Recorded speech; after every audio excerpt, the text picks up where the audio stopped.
পৌষের সজীব অনুভূতি জনজীবনে, গরম পিঠার সুগন্ধ, আগুনের ভাপ আর খেলার আয়োজনে স্মৃতির ছাপ।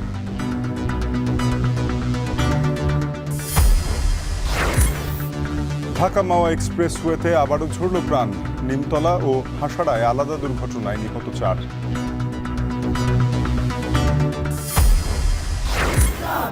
আমার অধিকার 1 2 3 4 আমার অধিকার বাধা দেয় সরকার। ডাকসু নির্বাচন চেয়ে ঢাকা বিশ্ববিদ্যালয়ের ভিসিকে আলটিমেটাম। মধ্যরাতে ক্যাম্পাসে শিক্ষার্থীদের বিক্ষোভ।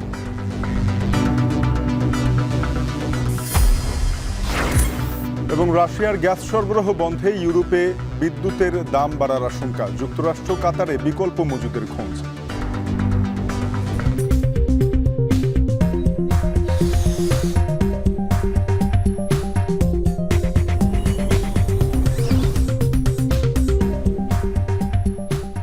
স্বাগত। এখন ঢাকায় আপনাদের সাথে পুরো আয়োজনে আছে আমি তানজিম শাফিন।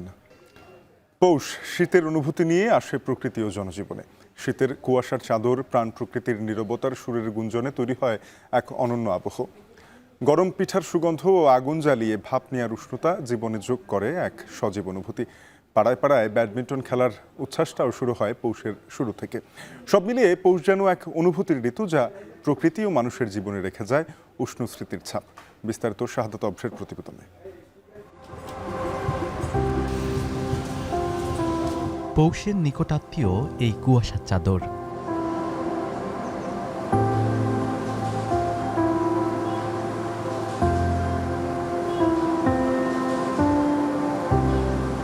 গাছের শুকনো পাতাগুলো শীতের স্পর্শে কাঁপছে, তার মাঝেই ভেসে আসে সুরের গুঞ্জন। এটি যেন শীতকে উৎসবে রূপ দেওয়ার প্রয়াস।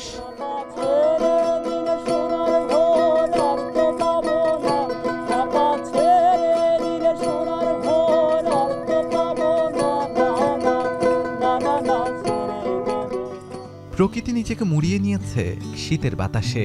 পৌষের রাত এই শহরকে করেছে নির্জন কবিতার দৃশ্যপট।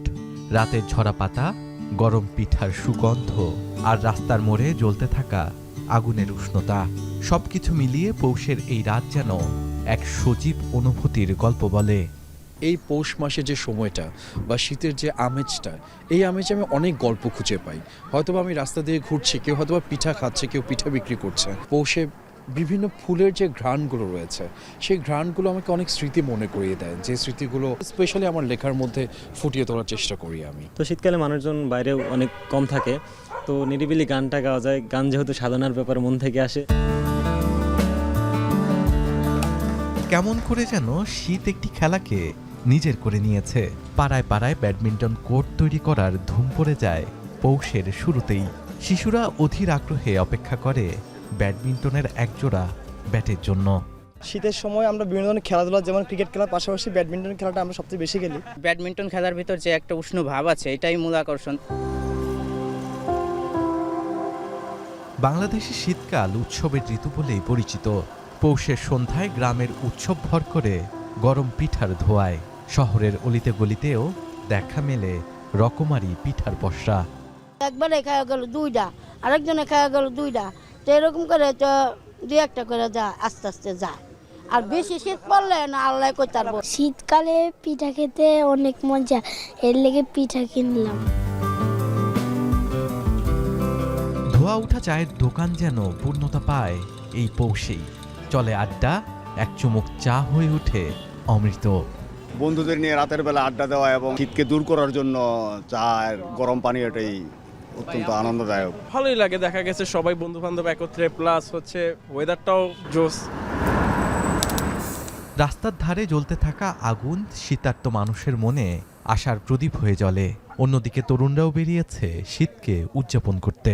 প্রতি বছর এত ঠান্ডা তো পড়ে না, এবার একটু বেশি ঠান্ডা পড়ছে, তাই সবাই মিলে এনজয় করছে। আজকে আমরা সবাই মিলে এখানে বারবিকিউ পার্টি করার একটা প্ল্যান করছি, তো এভাবে আমরা উদযাপন করতেছি আর কি শীতটা তুলনামূলকভাবে আরামদায়ক লাগে, যে আমি ঘামতেছি না বা গরম লাগতেছে না, অস্থির লাগতেছে না।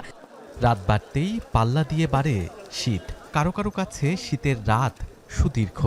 ভারী পোশাকে শীতকে মানিয়ে নেওয়ার কি ভীষণ চেষ্টা থাকে রাতের রাস্তায়। শীত তীব্র কিন্তু ক্ষণস্থায়ী। তবু এই পৌষের শীত আমাদের কাছে ধরা দেয় আমাদের কিছু অভ্যাসের পরিবর্তন হয়ে যায় আমাদের দিনরাত এবং আচার আচরণ। এই পৌষের শীত তৈরি করে বিশেষ কিছু মুহূর্তের কারো কারো কাছে এই শীত ধরা দেয় প্রিয় ঋতু হয়ে। শাহাদাত অবশ্র, এখন ঢাকা। যশোরের খেজুরের রসের খ্যাতি রয়েছে দেশজুড়ে। শীতের আগমনে গাছ থেকে রস সংগ্রহের পর খেজুর গুড় তৈরিতে ব্যস্ত সময় পার করছেন গাছিরা। এ নিয়ে আরও জানাতে যশোরের তালবাড়িয়া এলাকা থেকে যুক্ত হয়েছেন সহকর্মী রিপন হোসেন। রিপন, জানাবেন যে খেজুরের রস সংগ্রহ এবং তা থেকে গুড় তৈরি ব্যস্ততা কেমন চলছে এই মৌসুমে? পাশাপাশি খেজুর গুড় বা রসেরও তো অনেকেই স্বাদ নিতে চান, সেগুলোর বিক্রি কেমন হচ্ছে?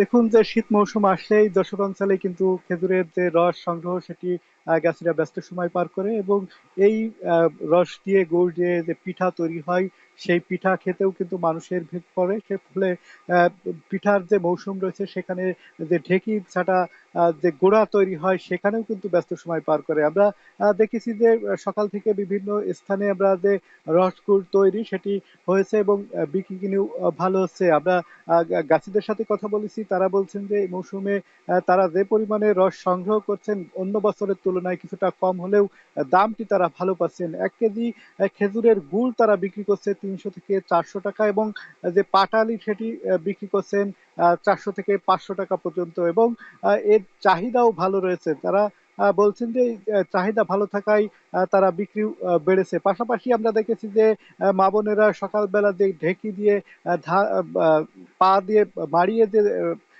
গুঁড়া তৈরি করতেন সেটি এখন ডিজিটালের মাধ্যমে হচ্ছে। সেই ডিজিটাল ঢেঁকির মাধ্যমে তারা ঢেঁকি ছাটা যে গুঁড়া সেটি তৈরি করছেন, এবং এর ফলে কিন্তু পিঠার যে স্বাদ সেটি নিতে পারছে। আপনি জানেন যে বাঙালি ভোজন রসিক মানুষ, তারা আত্মীয় পরায়ণও বটে। সেক্ষেত্রে এই পিঠা তারা খেয়ে থাকেন। পাশাপাশি যে গুড়টি কিন্তু শুধু বাংলাদেশে না, এই গুড় দেশের বিভিন্ন স্থানেও কিন্তু যাচ্ছে, বিশেষ করে বাইরে দেশেও কিন্তু এখানকার গুড় যে থাকে গুড় পাঠালি, এবং দেশ জুড়ে এর খ্যাতি রয়েছে। যারা কৃষক রয়েছেন, বিশেষ করে যারা গাছি রয়েছেন, তারা বলছেন যে গাছ সংকটের কারণ রয়েছে, পাশাপাশি গাছি সংকট রয়েছে, এ কারণে তাদের কিছু সমস্যা হচ্ছে। পাশাপাশি যে উপকরণগুলো রয়েছে, বিশেষ করে গুড় তৈরির উপকরণ, সেগুলোর দাম বৃদ্ধির কারণে তাদের কিন্তু এই যে বাড়তি দাম রস এবং গুড়ে সেটি নিতে হচ্ছে, এবং এই গুড় এবং রস কিন্তু প্রায় 91 কোটি টাকা বিক্রি হচ্ছে। এই ছিল এখান থেকে আমার কাছে সর্বশেষ। খেজুর রস সংগ্রহ এবং প্রক্রিয়াজাতকরণের খবর জানাচ্ছিলেন যশোর থেকে রিপন হোসেন। এবারে জানবো যে এই রস প্রক্রিয়াজাতকরণের পরে যেই সুস্বাদু গুড় তৈরি হয় তার বিক্রি কেমন? শীত ঘিরে চুয়াডাঙ্গার সরোজগঞ্জে ঐতিহ্যবাহী খেজুর গুড়ের হাট জমজমাট। গুড় কিনতে বিভিন্ন জেলা থেকে আসছেন ব্যাপারীরা। জেলার সরোজগঞ্জ খেজুরের গুড়ের হাটে আছেন সহকর্মী অনিক চক্রবর্তী, তার সঙ্গে যুক্ত হব। অনেক জানাবেন যে এবছর গুড়ের দাম কেমন, মান নিয়ে ক্রেতারা কি বলছেন?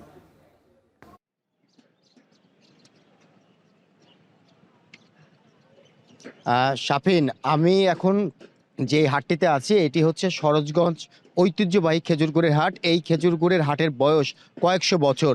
এই খেজুর গুড়ের হাটটি সপ্তাহে 2 দিন বসে, অর্থাৎ শুক্রবার এবং সোমবার সকাল থেকে একদম বিকাল পর্যন্ত এই হাটটি আসলে জমজমাট থাকে। দেশের বিভিন্ন প্রান্ত থেকে ব্যাপারীরা আসলে এই হাটে আসে গুড় কিনতে। চুয়াডাঙ্গার যারা গাছিরা আছে তারা সকাল ভোরবেলায় যেই রস থেকে গুড় সংগ্রহ করে, সেই গুড় সংগ্রহের পর এই হাটে তারা নিয়ে আসে। এরপরে যারা বাইরের জেলা থেকে, বিশেষ করে চট্টগ্রাম, কুমিল্লা, বরিশাল এবং খুলনা থেকে বিভিন্ন ব্যাপারীরা আসে। প্রতি বছর এসব ব্যাপারীরা এসব আমার চুয়াডাঙ্গার গাছিদের কাছ থেকে আসলে গুড় সংগ্রহ করে। যেহেতু আমার সাথে বেশ কয়েকজন ব্যাপারীর কথা হয়েছিল, ব্যাপারীরা বলছে যে চুয়াডাঙ্গার গুড়ের মান খুবই ভালো বলে প্রতি বছরই তারা সরোজগঞ্জ এই খেজুর গুড়ের হাটে আসে এবং পাইকারিভাবে তারা খেজুর গুড় কিনে দেশের বিভিন্ন প্রান্তে নিয়ে যায়। এবছর যদি দামের বিষয়টা বলি গুড়ের, আমি সকালবেলায় হাটে খোঁজ নিয়েছি।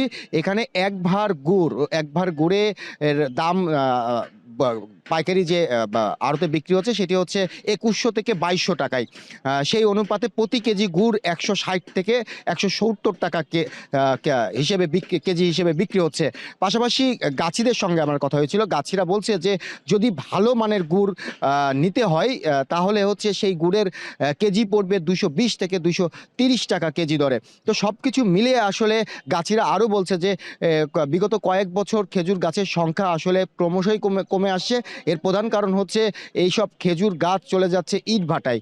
এই ইটভাটায় চলে যাওয়ার ফলে খেজুর গাছের সংখ্যা কমে যাচ্ছে, যার ফলে খেজুরের গুড়ের উৎপাদন আসলে কমে যাচ্ছে।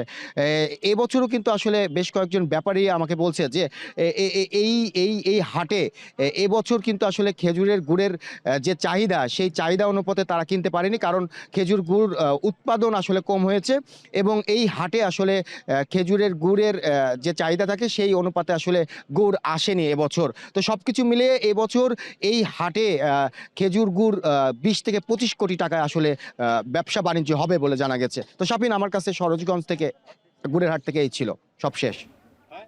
চুয়াডাঙ্গার সরোজগঞ্জ খেজুরের হাট থেকে খেজুরের সরবরাহ এবং খেজুর গুড়ের দাম নিয়ে জানাচ্ছিলেন সহকর্মী অনেক চক্রবর্তী। শীতের আবেশে মোড়ানো কক্সবাজার মুখর পর্যটকদের পদচারণায় সকাল থেকেই সূর্যের দেখা না মিললেও সৈকতে উপচে পড়া ভিড়। কক্সবাজার সৈকতের সুগন্ধা পয়েন্ট থেকে যুক্ত হয়েছেন সহকর্মী মন্তোষ বেদজ্ঞ। মন্তোষ, জানাবেন যে বছর শুরুর এই পর্যটন মৌসুমে কক্সবাজারে পর্যটক উপস্থিতি কেমন এবং এই পর্যটন কেন্দ্রিক যে ব্যবসা বাণিজ্যগুলো রয়েছে তা কেমন চলছে?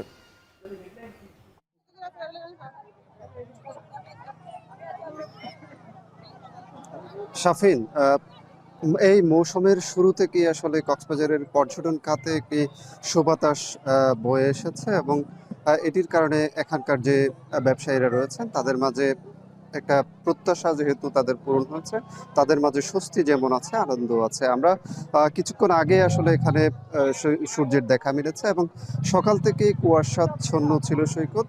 কক্সবাজারের যে উৎসব মুখর একটি পরিবেশ রয়েছে পর্যটকদের ব্যাপক উপস্থিতির কারণে, সেটির চিত্রটা আসলে বোঝা যায় সৈকতে এলে। আমরা সৈকতের চিত্রটি যদি দেখাই, পুরো সুগন্ধা পয়েন্ট জুড়ে কিন্তু ব্যাপক মানুষের উপস্থিতি আছে এবং শুধু সুগন্ধা পয়েন্ট ছাড়াও এখানে যে কলাতলি, লাবণী কিংবা অন্যান্য যে পর্যটন স্পটগুলো রয়েছে, হিমচুরি, ইনানি, দরিয়ানগর থেকে শুরু করে যেসব পর্যটন স্পট রয়েছে, সেন্ট মার্টিন দ্বীপ রয়েছে কিংবা মহেশখালীর আদিনাথ মন্দির, সবখানেই কিন্তু পর্যটকের উপস্থিতি রয়েছে। এবং ছুটির দিন হিসেবে আসলে প্রতি শুক্রবার কিংবা শনিবার ব্যাপক পর্যটকের উপস্থিতি থাকে, সেটি আজকেও সেই সমাগমটি হয়েছে। এবং আমরা এখানে পর্যটকদের সাথে কথা বলেছি, তারা যেটি বলছেন যে এখানে শীতের যে রূপ কক্সবাজারের সেটি আলাদা একটি নান্দনিকতা নিয়ে আসলে হাজির হয়। এখানে সমুদ্রের যে শান্ত রূপ সেটি যেমন তাদের অনেকটা নিরাপদ তারা বোধ করেন, এটির পাশাপাশি পাহাড়ের যে স্নিগ্ধ পরিবেশ, পাহাড়ের যে স্নিগ্ধতা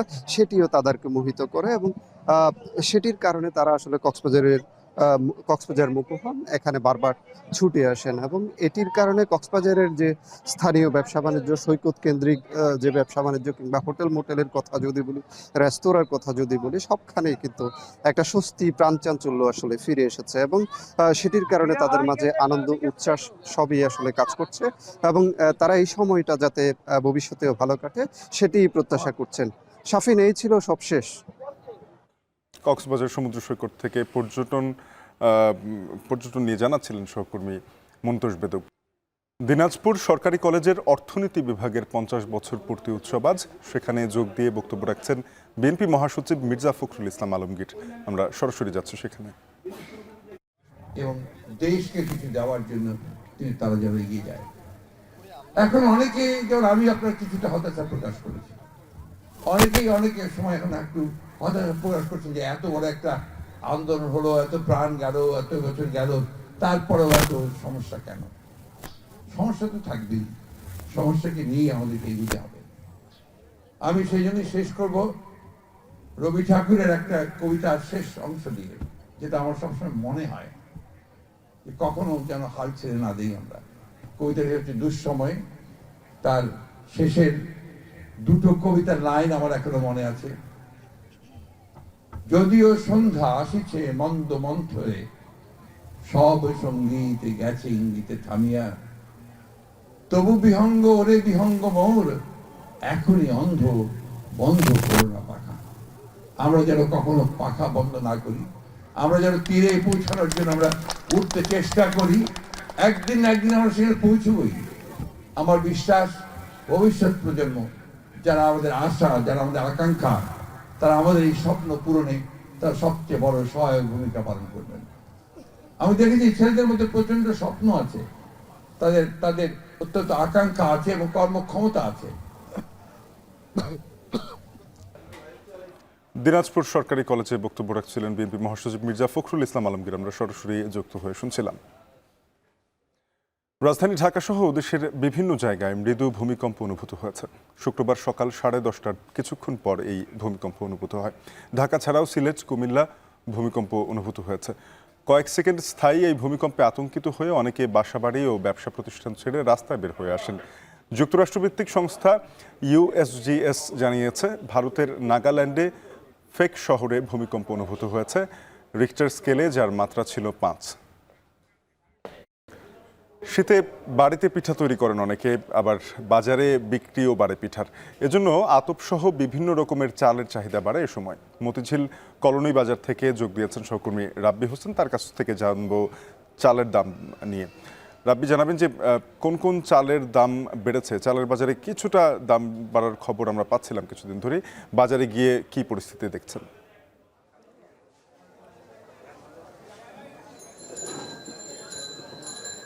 শাফিন, আপনার সঙ্গে এর আগে ঢাকার দুটি সবচেয়ে বড় পাইকারি বাজার কারওয়ান বাজার ও মোহাম্মদপুর কৃষি মার্কেটের খবরাখবর দিচ্ছিলাম, সেখানকার চালের বাজার। তবে আমি এখন যে মতিঝিল কলোনি বাজারে রয়েছি, এখানটাতেও আতপ চালের দাম বেড়েছে কেজিতে অন্তত 5 টাকা। অর্থাৎ পাইকারি বাজারে যে আতপ চাল বিক্রি হচ্ছে 55 টাকা কেজি দরে, সেই আতপ চাল এখন বিক্রি হচ্ছে এই খুচরা বাজারে 60 টাকা কেজি দরে। অর্থাৎ ব্যবধানটা 5 টাকার। এবং এইখানকার খুচরা পর্যায়ের বিক্রেতারা বলছেন যে তারা পাইকারি বাজার থেকে আসলে বেশি দামে কিনতে হচ্ছে, যার কারণে তারা ভোক্তা পর্যায়ে আসলে দামটা বাড়িয়ে রাখতে হচ্ছে, কারণ তাদের লাভের একটা অংশ থাকে। আর আতপ চাল যেহেতু সারা বছর চলে না, শুধুমাত্র শীত মৌসুমেই সবচেয়ে বেশি আতপ চালের বিক্রি হয়, যার কারণে এর চাহিদা বাড়ার কারণেও কিন্তু দামটা কিছুটা আসলে বাড়তি রয়েছে। এছাড়া মিল মালিকদেরকে তারা আসলে দায়ী করছেন যে মিল পর্যায় থেকে তাদেরকে আসলে বলা হচ্ছে যে চালের সরবরাহ কম, চালের উৎপাদন বা ধানের উৎপাদন কম, যেই কারণেই আসলে এই দামটা আসলে বৃদ্ধি পেয়েছে। এবং যারা এখানে ভোজন রসিক আছেন, আমি কিছুক্ষণ পরপরই দেখছিলাম এখানে কয়েকজন ক্রেতা আসলে আসছেন, বিভিন্ন বাজারে যাচ্ছেন, তারা এই আতপ চাল কিনছেন। পিঠা তৈরির যে অনুষঙ্গ, সেটার বড় উপাদান কিন্তু এই আতপ চাল এই শীত মৌসুমে। অর্থাৎ পিঠাপুলির জন্য যেই ঘরোয়াভাবে যে আয়োজন করা হয়ে থাকে এই ঢাকায় বা বাসাবাড়িতে আয়োজন করে, সেখানে বিভিন্ন ধরনের আসলে চাল প্রয়োজন, সবচেয়ে বেশি আতপ চালটা আসলে প্রয়োজন হয়।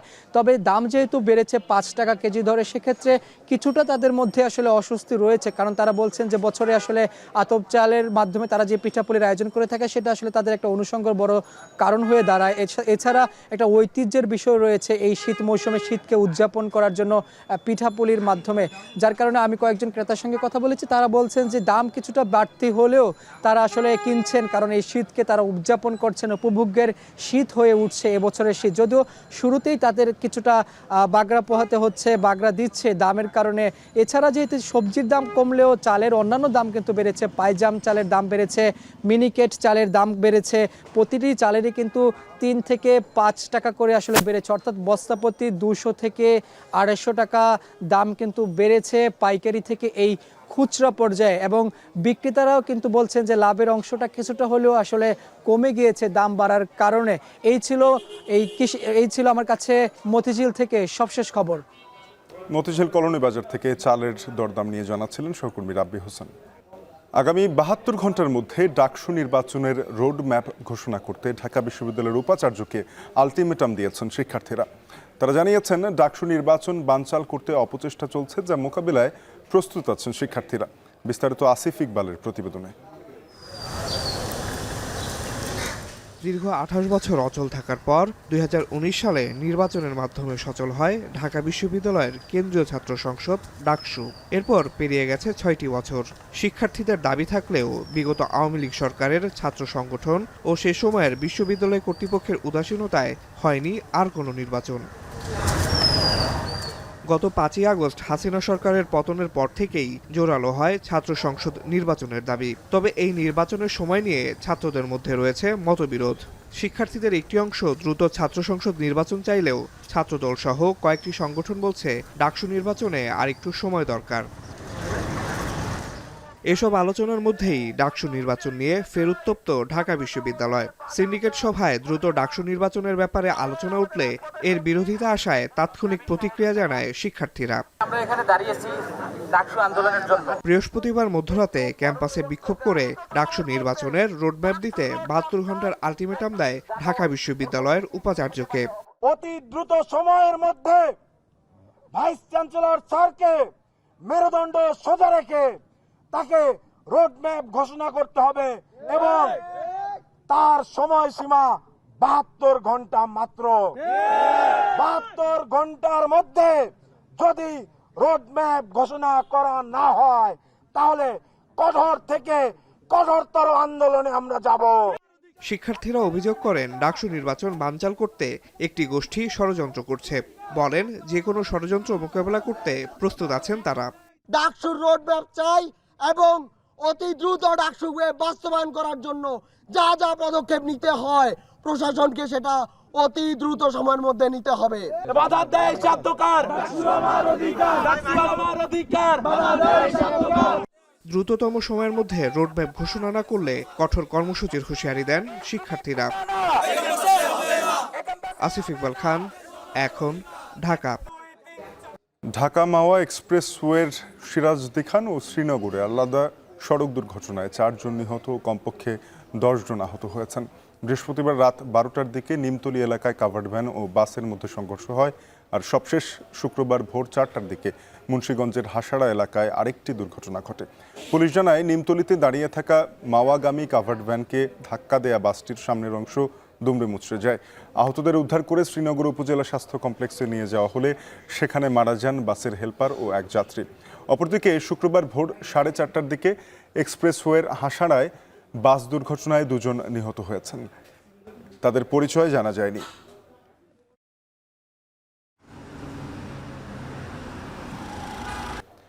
পূর্বাচলে চলছে 29তম ঢাকা আন্তর্জাতিক বাণিজ্য মেলা।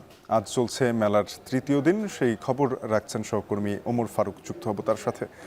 ওমর, জানাবেন আজকে তো সাপ্তাহিক ছুটির দিন, ক্রেতা দর্শনার্থীদের উপস্থিতি কেমন দেখছেন?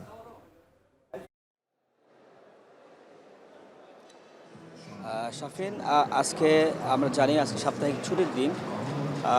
স্বাভাবিকভাবে ক্রেতা দর্শনার্থীদের যেই চাপ থাকার কথা, কিন্তু আমরা কিন্তু সাপ্তাহিক ছুটির দিন হওয়ার পর সত্ত্বেও কিন্তু আমরা সেটি লক্ষ্য করছি না।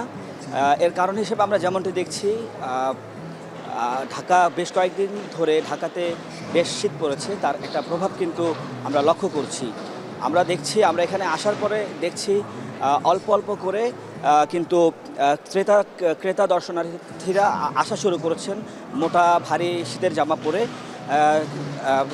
এবং কিন্তু তারা যেটি বলছেন, তারা এই মানে শীতের ফলে তারা কিন্তু আসলে এখানে ক্রেতা দর্শনার্থীর চাপ কিছুটা কম রয়েছে।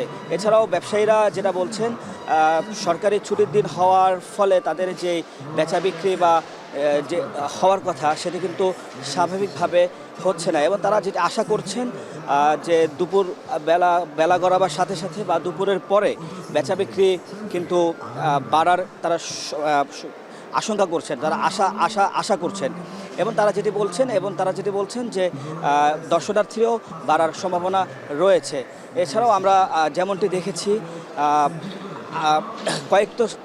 কয়েক স্তরের নিরাপত্তা ব্যবস্থা কিন্তু জোরদার করা হয়েছে, এবং এবারই প্রথম ডিজিটাল চেকিংয়ের মাধ্যমে মেলা প্রাঙ্গণে দর্শনার্থীদেরকে প্রবেশ করানো হচ্ছে।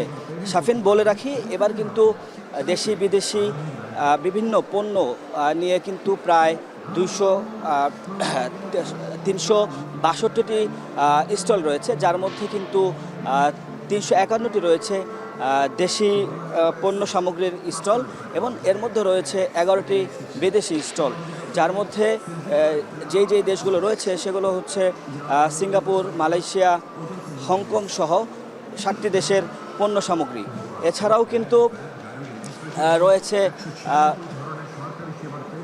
এছাড়াও কিন্তু রয়েছে নানান ধরনের মেলায় আগত দর্শনার্থীদের জন্য নানান ধরনের সুবিধাসমূহ।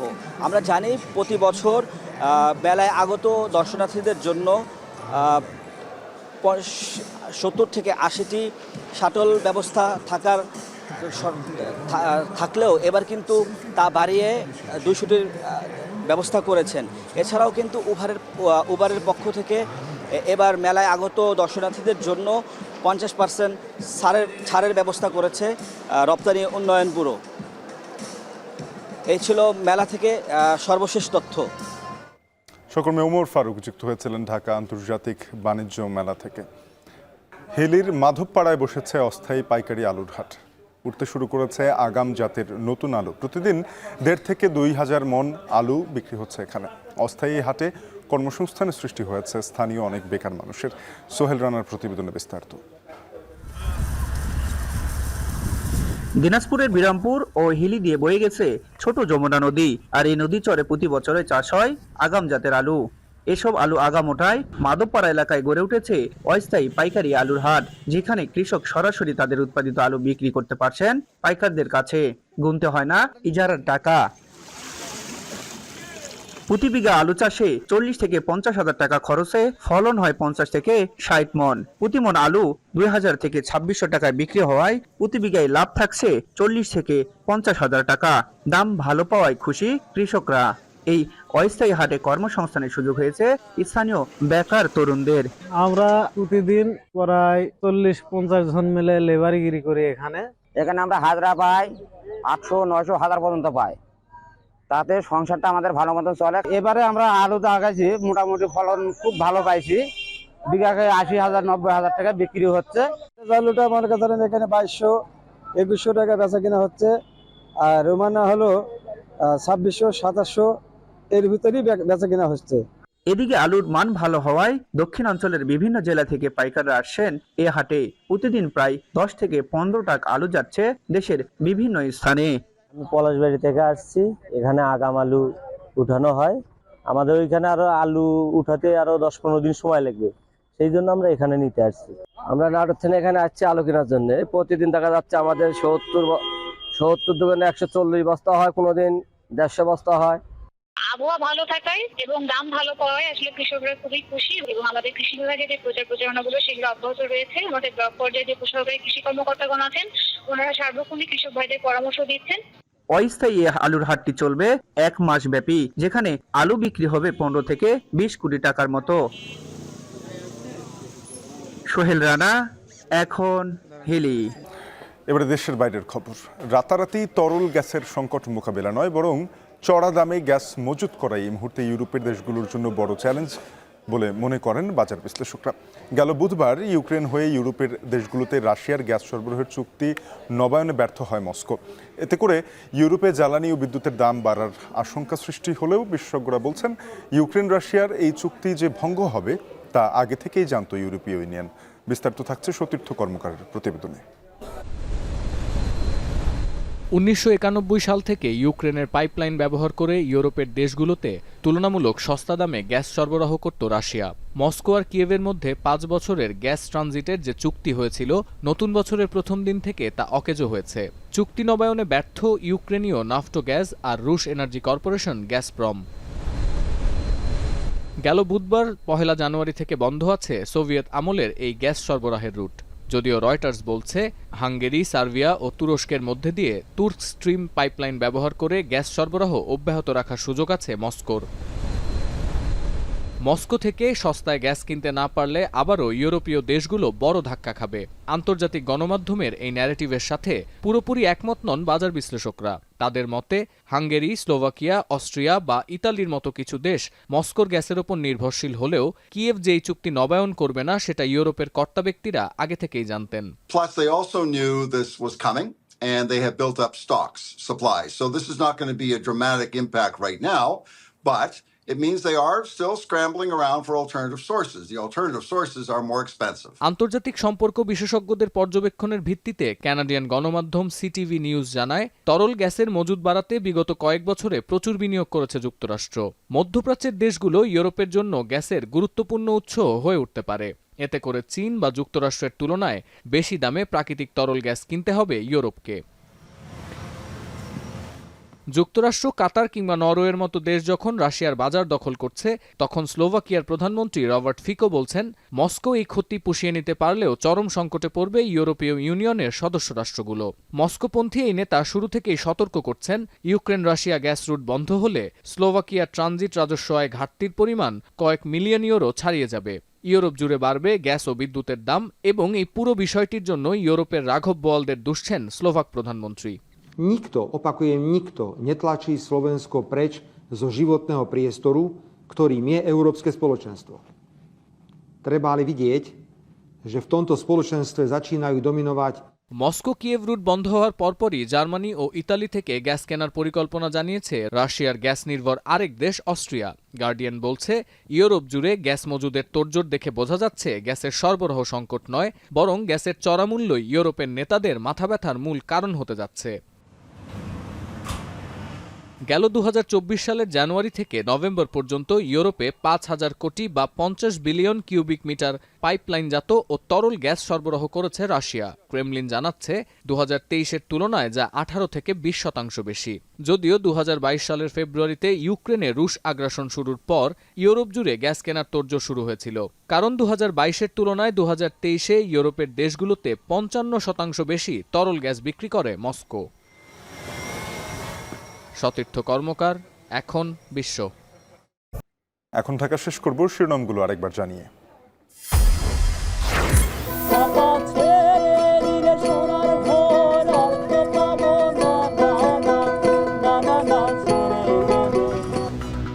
পৌষের সজীব অনুভূতি জনজীবনে, গরম পিঠার সুগন্ধ, আগুনের ভাপ আর খেলার আয়োজনে স্মৃতির ছাপ।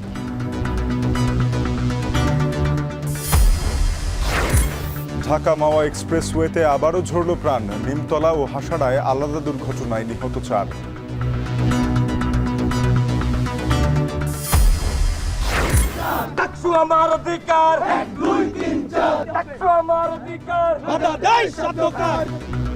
ডাকসু নির্বাচন চেয়ে ঢাকা বিশ্ববিদ্যালয়ের ভিসিকে আলটিমেটাম, মধ্যরাতে ক্যাম্পাসের শিক্ষার্থীদের বিক্ষোভ।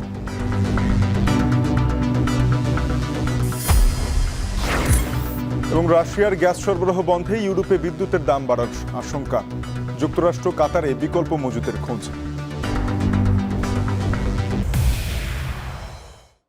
এই ছিল এখন ঢাকায়, সাথে থাকার জন্য ধন্যবাদ।